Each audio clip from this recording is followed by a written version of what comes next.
Olá! Hoje a gente vai mergulhar numa das histórias mais incríveis da tecnologia. Uma história de como uma curiosidade científica que ninguém entendeu na época acabou se tornando a base de quase tudo que a gente usa hoje. Olha esse número, 1093. Essa é a quantidade de patentes que o inventor Thomas Edison registrou. Um gênio, sem dúvida. E aqui tá a grande ironia da história. Com tantas invenções, justo aquela que deu origem à indústria eletrônica, que hoje vale trilhões, essa aí não rendeu nada para ele. Ele simplesmente não sacou o potencial gigantesco da própria descoberta. Então fica a pergunta, né? Como é que um detalhe estranho, uma mancha esquisita dentro de uma lâmpada, virou o alicerce invisível do nosso mundo moderno? Bom, é isso que a gente vai descobrir. Tudo começa lá nos anos 1880. Edison estava completamente focado em fazer a sua grande invenção, a lâmpada elétrica, funcionar melhor. E foi aí, no meio desse trabalho, que ele topou com uma coisa que ninguém sabia explicar. Ele tentava fazer os filamentos de carbono durarem mais, sabe? E ficava notando essa mancha escura que aparecia no vidro. Para investigar, ele teve a ideia de botar uma placa de metal lá dentro. E aí veio a surpresa. Uma corrente elétrica invisível simplesmente pulava do filamento quente para a placa. E o mais louco de tudo, só funcionava em um sentido. Se invertesse a polaridade, nada acontecia. A corrente parava. Ele achou aquilo curioso, patenteou como o efeito Edison, mas para ele era só isso, uma anomalia de laboratório, sem nenhuma utilidade prática.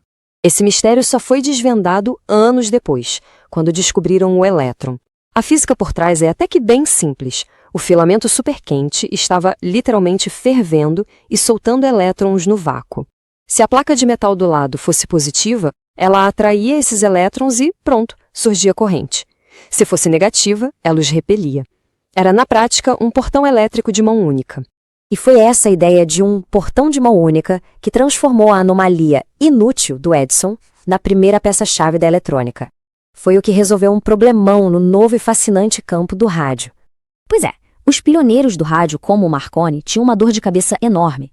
Os aparelhos que eles usavam para detectar os sinais de rádio, chamados de coerentes, eram péssimos. Eram lentos, instáveis e, como o engenheiro da época falou, funcionavam quando não deviam e não funcionavam quando deviam. Um desastre. Aí, em 1904, um cientista inglês chamado John Ambrose Fleming, que por acaso já tinha trabalhado com Edison, teve uma sacada genial. Ele se lembrou daquela velha curiosidade da lâmpada. Então, ele pegou o princípio do efeito Edison e criou a válvula de Fleming.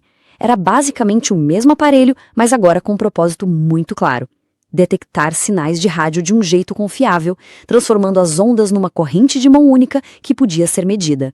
A válvula do Fleming era ótima para detectar um sinal, mas a verdadeira revolução veio logo em seguida, quando outro inventor botou mais uma pecinha ali no meio, que transformou esse portão numa espécie de torneira capaz de amplificar os sinais. Esse inventor era o Lee de Forest.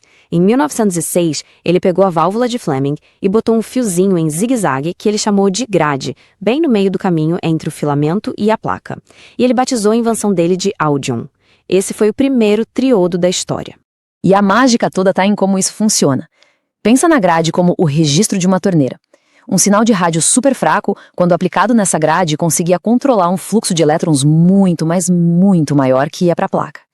Uma pequena variação de voltagem na grade causava uma variação gigante na corrente principal. Ou seja, pela primeira vez na história, era possível pegar um sinal fraco e deixar ele bem forte. Isso não só tornou o rádio viável, como foi a base dos primeiros computadores. A invenção do triodo deu o pontapé inicial na era da eletrônica, uma era que foi totalmente dominada por esses tubos de vácuo, as famosas válvulas. Só que essa tecnologia tinha uns problemas bem sérios, que acabaram abrindo caminho para a próxima grande revolução.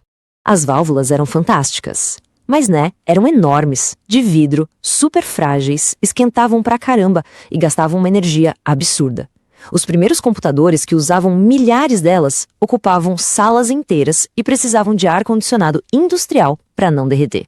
A tecnologia precisava dar um salto. Precisava de algo menor, mais eficiente e, principalmente, mais confiável. E esse salto aconteceu depois da Segunda Guerra Mundial, lá nos laboratórios Bell. Lá, os cientistas estavam buscando um substituto de estado sólido para a frágil válvula de vidro. O foco da pesquisa era em uns materiais bem curiosos, os semicondutores. Eles não eram nem bons condutores, como o cobre, nem bons isolantes, como a borracha. ficavam ali no meio. A grande sacada seria entender e, quem sabe, controlar as propriedades elétricas deles. Então, numa tarde, bem na véspera de Natal de 1947, a equipe conseguiu. John Bardeen e Walter Bratton montaram o primeiro amplificador de estado sólido que funcionava. E a anotação de Bratton no caderno dele foi, bem discreta para um momento tão gigante, né?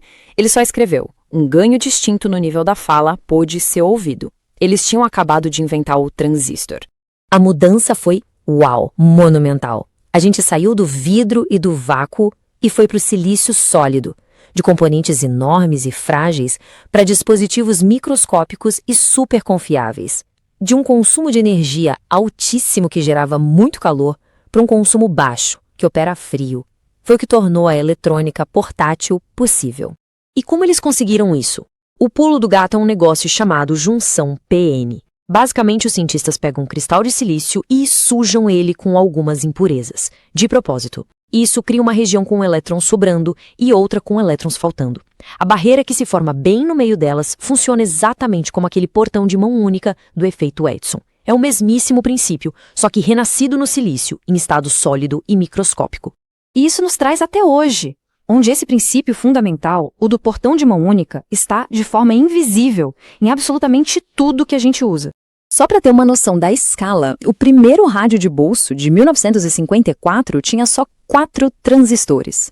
Um processador de celular moderno tem mais de 50 bilhões. É uma miniaturização que é até difícil de imaginar. E aquele princípio básico foi adaptado de 1000 formas diferentes. Os diodos no carregador do celular convertem a energia da tomada. As luzes de LED são diodos que emitem luz. Os painéis solares usam fotodiodos que fazem o contrário, transformam luz em eletricidade.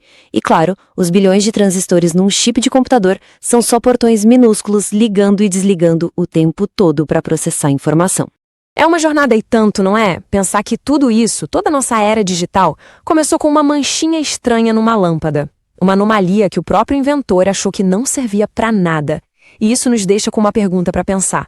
Qual será a descoberta de hoje que parece só uma curiosidade de laboratório, que daqui a umas décadas a gente vai olhar para trás e perceber que mudou absolutamente tudo?